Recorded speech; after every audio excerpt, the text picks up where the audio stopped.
Before the internet, before the printing press, way before we even had written language, stories have been told to transmit knowledge and values, to warn us and to inspire us.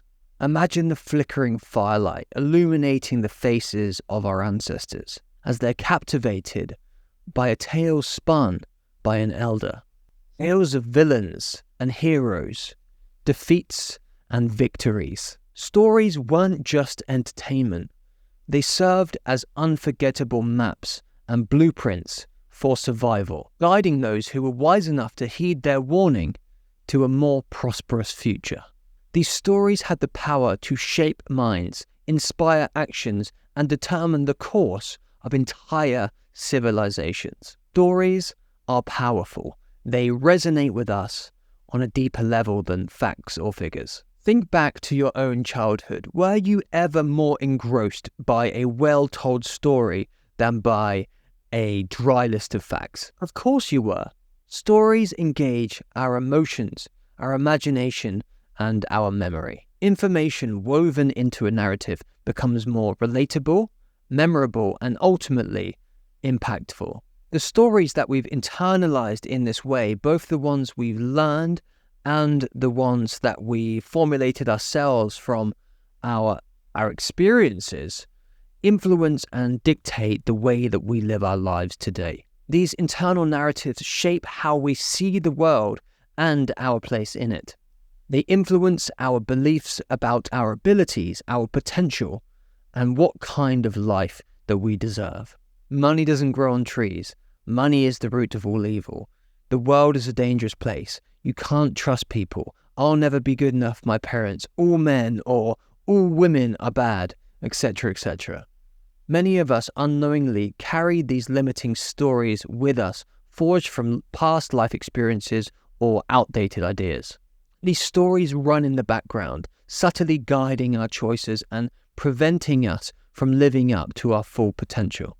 If you don't become the main character in your own story, you'll become an extra in someone else's, and they probably don't have much of a plot written for you. Rumi once wrote, "Don't be satisfied with stories, how things have gone with others. Unfold your own myth."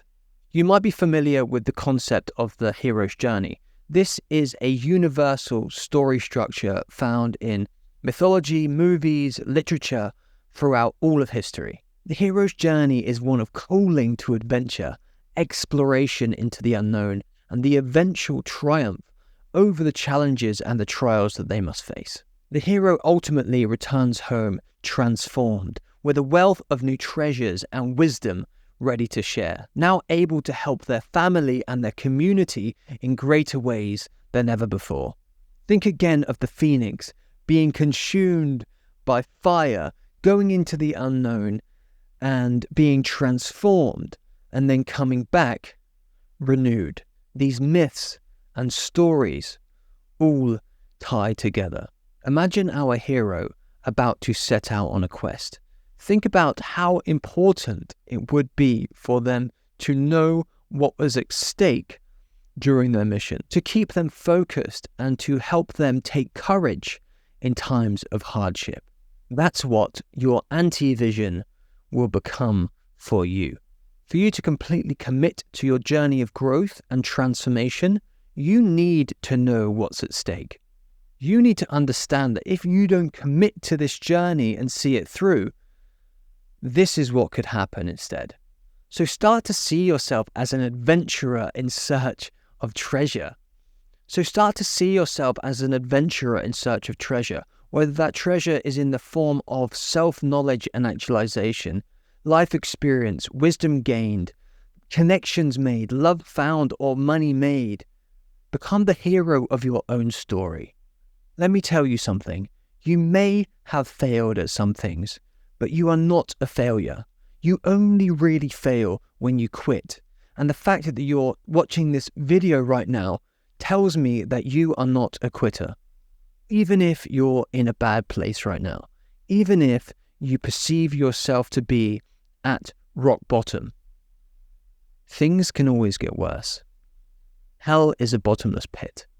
But things can also always get better. The staircase that leads upwards to better things is there for you to start climbing. And once you start climbing, no one can say how good things can get for you and what treasure you might bring back from the adventure of your life. Before we end this lesson, I want to share an excerpt from the book The Alchemist by Paulo Coelho. Upon having his money stolen by a thief, he was so ashamed that he wanted to cry. He had never even wept in front of his own sheep, but the marketplace was empty, and he was far from home, so he wept. He wept because God was unfair, and because this was the way God repaid those who believed in their dreams. When I had my sheep, I was happy, and I made those around me happy. People saw me coming and welcomed me, he thought. But now I'm sad and alone. I'm going to become bitter and distrustful of people because one person betrayed me. I'm going to hate those who have found their treasure because I never found mine. And I'm going to hold on to what little I have because I'm too insignificant to conquer the world. And then it goes on. This wasn't a strange place. It was a new one. After all, what he had always wanted was just that, to know new places. Even if he never got to the pyramids, he had already travelled farther than any shepherd he knew. Oh, if they only knew how different things are, just 2 hours by ship from where they are, he thought. Although this new world at the moment was just an empty marketplace, he had already seen it when it was teeming with life, and he would never forget it. He remembered the sword. It hurt him a bit to think about it, but he had never seen one like it before. As he mused about these things, he realized that he had to choose between thinking of himself as a poor victim of a thief and as an adventurer in search of his treasure. I'm an adventurer looking for treasure, he said to himself.